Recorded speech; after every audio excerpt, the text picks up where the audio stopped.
Babaeng tila allergic sa tubig at lalaking ang bawat kilos, denumero, mga kakaibang ugali na hindi alam o hindi nasasakyan ng marami sa atin. Sakit na pala. Si Clarence, ang mga switch ng ilaw, hindi lang isa o dalawa, kundi 10 beses niyang paulit-ulit na chine-check.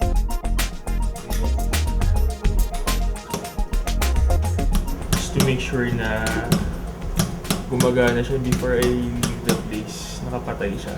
And para kampante ako na nakapatay nga siya for ako alis. Ang mga gripo, paulit-ulit niyang binubukas-sara. Gayon din ang mga pintuan, hindi niya pinatawad. Kung tutuusin, kamakailan lang naman daw na parang virus na dumapo kay Clarence ang paulit-ulit na mga gawaing ito. Pero pakiramdam niya habang buhay na siyang nakatali rito.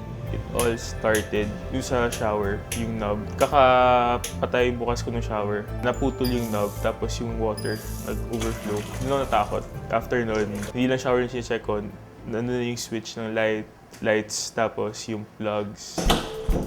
At kahit pa raw nakalabas na si Clarence ng bahay, bumabalik pa siya ng kondo para muling mag-check ng kung ano-ano.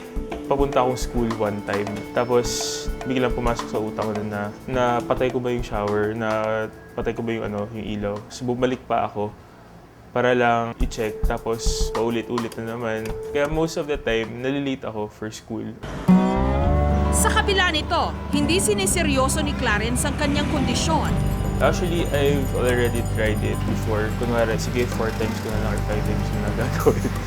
Pero hindi ano pa rin, hindi ko siya, whatever I do, hindi ko siya mahinto or ma-minimize kung ilang beses ko siya ginagawa.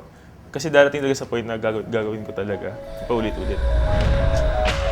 Ang call center agent naman na si Marco, hindi niya tunay na pangalan. Pagkagising pa lang daw niya, para na siyang nakaprogramang robot. Work ko starts at 10.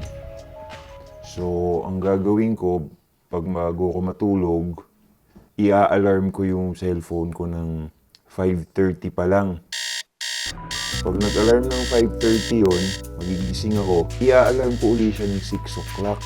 Pag nagising ako, i-alarm ko uli siya ng 6:30. So may mga 30-minute interval siya hanggang sa umabot siya ng 8:30, dun pa lang ako babangon. At kung sa tingin nyo, napaka-metikuloso nyo na sa pag-aayos ng inyong buhok, paano pa kaya si Marco? Pagka magsusuklay ako, ipapantay ko yung paa kong ganyan. Tigan ko muna ng mga 5 to 7 seconds bago ko kukunin yung suklay ko. Tsaka ako magsusuklay, siguro mga 6 na beses. Basta makakita ako ng salamin, kahit sa kotse-kotse lang, yung mga tint lang. Gaganon ko pa rin yung sarili ko. Sa mall, madalas yan. Kapag napapadaan ka sa mga salamin, reflection ka. Nakakalungkot minsan dahil minsan tinitingnan ko na ng mga tao pero ako magawa eh. Hindi rin siya basta-basta nakakaalis ng bahay. Pupunta na ako sa kotse. Yung garahe ko, yung remote. Iikot ko muna yung kotse sa village. Kahit alam ko nang nasara ko na. Babalik pa rin ako dito, i-check ko kung sarado na yung garahe. Dati, 3 beses pa yun eh. Ngayon, 2 na lang dahil lagi nga akong nalilate. Sa opisina, tila may nakakapit pa rin daw sa kanyang sumpa. Bubuksan ko na yung PC ko. Ang daming system sa amin na kailangan buksan eh. Siguro mga nasa 8 or 10. Nahayaan ko lang bumukas yun. Pag bukas na siya lahat, sasara ko uli isa-isa. I-make sure ko na na-log out uli sila ng isa-isa. Tapos bubuksan ko na naman uli. Ayan itong pink na to, mga 5 years ago na yan. Ang nakakaalarma rito, tila umabot na sa puntong nasasaktan na ni Marco, pati ang mismo niyang sarili. Sinabong ko ng sinabong niya hanggang sa maubos yung isang sabon. Hanggang sa nagliit na yan. Kinamit ko siya, hanggang sa nagsugat-sugat na talaga yan. Basta pag may nagkamali lang na pakiramdam ko sa katawan, hindi ko tatantanan.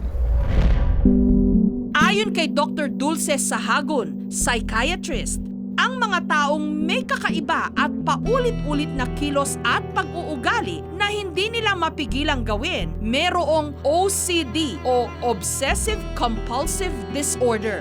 Yun ang mga behavior na that comes after the thought, na pag merong hindi nila nagawa, pwedeng may masamang mangyari. So parang anong nangyayari, itong automatic behaviors ng mga to, ginagawa para ma-relieve yung anxiety. Bagamat hindi pa naman daw maituturing na malalang problema sa pag-iisip ang pagkakaroon ng OCD, maaari pa rin daw itong magkaroon ng malaking epekto sa isang tao. Alam nilang mali yung ginagawa nila, no? Kaya lang hindi nila makontrol. So pag hindi na sila makapag-work, hindi na sila makarelate sa iba, nagkukulong na lang sila kung minsan, that yun ang disorder, it becomes a disorder. Gayunpaman, maaring kontrolin ang OCD. We give them medications, we do psychotherapy. Tapos at worst, yung talagang resistant, nag-stereotactic surgery sa brain. I think the goal is yung quality of life. No? May disorder ka, the thing is, yung para maging happy ka naman sa buhay mo, mabawasan yung compulsion mo. Pero hindi raw lahat ng paulit-ulit na gawain at ugali ng isang tao dahil sa OCD. Para sa 61 anyos na labanderang si Aling Belen, normal lang ang paulit-ulit niyang pagkuskus-piga sa kanyang mga labada. Pero hindi ang labis at paulit-ulit niyang pag-inom ng soft drinks. Sa loob raw ng isang araw, hindi lang isa kundi 4 na boteng family-sized soft drinks ang kanyang nauubos. Mas marami pa sa naiinom niyang tubig. Kasi ang tubig, pag uminom ako, sa isang baso ganyan lang, wala akong nalalasahan sa tubig.